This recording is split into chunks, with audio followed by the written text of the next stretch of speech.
करू द्या की बाबा ह्या सगळेजण त्यांना वैतागलेले काही मुद्दा मागतोय मी जस्ट दुसरं असं म्हणजे उद्या बंद ठेवायचं होतं ना, उद्या महाबळेश्वरचा बंद आहेच.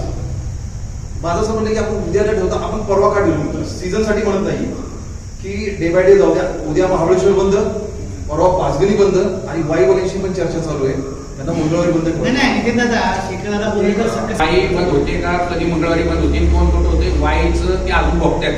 त्यांचा इफेक्ट अजून ते 1.5 वर्ष झाला, अजून ते झोपले नाहीत. आपण आता समजा आपण आता लवकर जागं झालोय. पाचगणित मी पुन्हा सांगतोय, सातारा जिल्ह्यातलं पाचगणित महाबळेश्वर हे हिल स्टेशन आहे, वाई हिल स्टेशन नाही. त्यांनी त्यांचं बंद करावं. पण पाचगणी महाबळेश्वर एका वेळेस एक दिवस आपण ठप्प जर झालं तर त्याचा इफेक्ट वेगळा होईल. म्हणून एक दिवस पहिले एकाच दिवशी बंद करावं असं आपलं. इथलंच 3 किलोमीटर खोदून ठेवलं, ज्याची 6 महिने झाले रस्त्याचं काम चालू नाही. पुढे आता कॉन्ट्रॅक्टर बदलणार, पोस्ट कॉन्ट्रॅक्टर राहणार, काहीतरी विषय आपल्याला घेतला पाहिजे. पुढे करून जर बाजारपेठेच्या पलीकडे खोदलं तर किती महिन्यात काम संपेल. आणि आपली बाजारपेठ 200 मीटरची आहे. आपल्याला आत्ताच धंदा होत नाही. पाचगणी दाखवतच नाही. पुनर्मार्ग महाबळेश्वर असे रस्ते दाखवतात, तर पाचगणीने धंदा काय करायचा.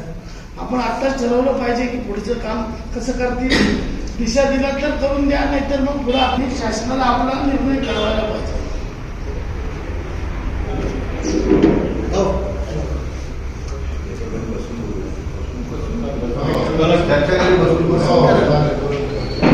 प्रथम मी व्यापारी आभार मानतो. त्यांनी आज सर्व त्यांचा आभार धन्यवाद देतो त्यांना. आणि खरोखरच हा गंभीर प्रश्न आहे, त्या अगोदरच करायला पाहिजे. तर आम्ही पण नगरपालिकेने पण पत्रव्यवहार केलेले आहेत. आम्ही कलेक्टरला नितीन काकासंग आम्ही मिटिंग घेतलेली, त्यांनी पण आम्हाला आश्वासन दिली. पण आता आश्वासनावर थांबण्याचा अर्थ नाही. आणि पर्यटक घेतले तर छोटे मोठे सगळे व्यापारी उपासमारीची वेळ आलेली आहे, आजार वाढलेले आहे त्या जोडीमुळं. तर आपण महाबळेश्वरला जसं बंद ठेवलं ना, तर उद्या ठेवलं तर बरं होईल. पण त्याला पण सपोर्ट होईल, आपला पण सपोर्ट होईल, असं माझे विचार आहे. आणि त्यानंतर 8-10 दिवस काम झालं, अर्धवट टाकून पुढं काम सुरू केलं. ते अर्धवट टाकलं, त्याच्या पुढे सुरू केलेलं आहे. इन मीन टाईम पुष्कळ वेळा ते प्रोजेक्ट इन्चार्ज श्रीनिवास रेड्डी म्हणून आहे. एक दिवशी त्यांचे कोणतरी म्हणजे कामगार होते, त्यांची गाडी थांबवून त्यांना पुढे जाऊन न देता त्यांना फोन करायला लावला. तर एक 1.5-2 महिन्यापूर्वी त्यांनी म्हणले आम्ही 10 दिवसात तुमचं काम करून देतो म्हणून. फक्त आम्हाला प्रॉब्लेम असा आहे की आमच्याकडे कल्चर नाही, ते पसरणीचे इथं काहीतरी हे करायचं चालू केलं.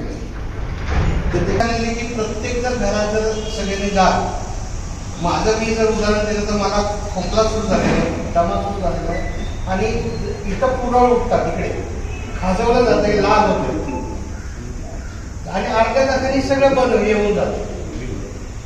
हे असे सगळे एक आजार होत चालत आणि अजून मोठे आजार होणे, धंद्याचं तर न बोलणे चालत.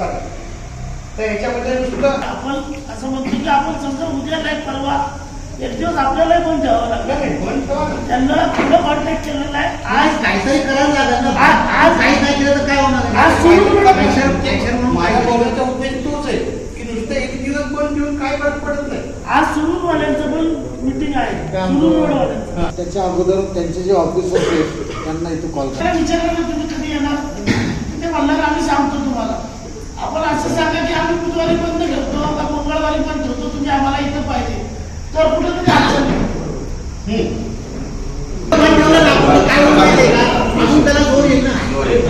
निरोप चांगला चांगला बोलले की मंत्री महोदयांना भेटायचे. आपले आमदार आज मंत्री महोदय, आपण त्या पक्षात काम करतो, पण आज काय म्हणजे बोलू शकत नाही. आपल्याकडं जेवढं जण आहे ते बोलू शकत नाही. विषय असा आहे की बंद करून आपल्याला करण्यापेक्षा त्याच्या मशिनी तिथं काय ॲक्शन घेतली पाहिजे की सर्वांची वेगवेगळी मते. आपण असं प्रत्येकाने वेगवेगळं मतं हे करून हे करण्यापेक्षा आता महाबळेश्वरनी काल त्यांची मिटिंग झाली, ग्रामसभा घेतली. त्यांचा प्रमुख मागणी हीच आहे की रस्ता झाला पाहिजे. आता तुम्ही बघताय सुरूर फाट्यापासून वाईपर्यंत काम व्हायला 1.5 वर्ष लागले. त्यांचे धंदे झोपले पार त्या वाईपर्यंत, सुरूर फाट्यापासून वाईपर्यंत. आता ह्यांनी पाठीमागं काढलेलं की आपलं घाट बंद करायचा आणि घाट जाऊन, म्हणजे आपला घाटाचा विषय काढला की आपल्या पोटात गोळा आलेला की पाचगणीचा कसा होता. महाबळेश्वरला ठीक आहे, गाड्या कुठून तरी जातील, मार्केटकडे येणार कोण, आणि नाक्यावरनं गाड्या सगळ्या पुढे महाबळेश्वरला आता पण जात आहेत. तिथं रस्ता बंद असल्यामुळं आपल्याकडं काय लोक येत नाही. रस्त्याचं मोदी साहेब जसे म्हणाले, संत गतीने नाही, गतीच नाही, संपूर्ण काम बंद आहे. म्हणजे काहीतरी आपण दिसायच्या वेळेस काय एखादा फोन केला तर ते लोक त्यावेळेला पुरतं करतायत, काही वेळेस फोन पण उचलत नाही. म्हणजे ते तुमचे कोण, त्यांचे कृष्णा कोण आहेत काय काय वेगवेगळे नाव, प्रत्येक वेळेस वेगवेगळे नावं सांगतात. अध्यक्षांनी पण फोन केलेले, पत्रव्यवहार केला, आम्ही कलेक्टर ऑफिसला जाऊन भेटलोच होता. पण त्यात असं कलेक्टर साहेब आम्ही पूर्वसूचना देतो त्यांना, हे काम चालू आहे. पण आतापर्यंत सगळ्यांच्या निदर्शनास आलंय की कुठलंही काम चालू नाही, म्हणजे बंदच आहे.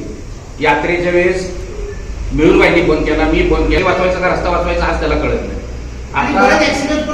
झाले. आता आपण मूळ मुद्द्याकडे येऊया. महाबळेश्वरनी जशी ग्रामसभा घेतली तसंच आपण इथं जमलोय. सर्व पक्षीय हे आपण बसलेलो आहोत. सर्व पक्षीय, सर्व व्यापारी, सर्व टॅक्सीवाले असतील, सगळे व्यावसायिक असतील. आपण हा निर्णय घेतला पाहिजे असं मला वाटतंय की महाबळेश्वरनी बंद केले रविवारी, तसंच आपण सुद्धा बंद उद्याच केलं पाहिजे. कारण की बघा, असे आपण एखादा विचार करतो की रविवार कशाला, उद्याचा धंद्याचा दिवस आहे, रविवार नाही. त्यांनी काय होते, महाबळेश्वर आणि पाचगणी एकत्र बंद झाली तर त्याचा आवाज पेपरला बघा. तुम्ही असं समजू नका की काय ऍक्शन होणार नाही, की काय फरक पडतो. बंद एका वेळेस पेपर वाचलेले आपले पत्रकार बंधू आहेत, त्याचा सगळ्या बाबा एक होती महाबळेश्वर बंद झाली पर्यंत नक्की जातो आणि तो जाणार, पत्रकारांच्या माध्यमातून जाणार, बंद ठेवली. हा एक फरक झाला. आपण कुठलाही आपला म्हणजे तुम्ही आता परिस्थिती बघताय, काहीच काम चालू नाही. आता मला बेमुदत बंद ठेवून उपोषणाला बसायचं. पण आपण स्टेप बाय स्टेप जाऊ. आपण पहिल्याच दिवशी आता लगेच आपण उद्या बंद ठेवलं की लगेच आपण गाड्या अडवून घ्यायचं, असं काही करू नका असं मला वाटतं. आपण ह्या मार्गाने जाऊया. उद्या आपण त्यांच्याबरोबर रविवार असा पण मार्च महिन्याचा धंदे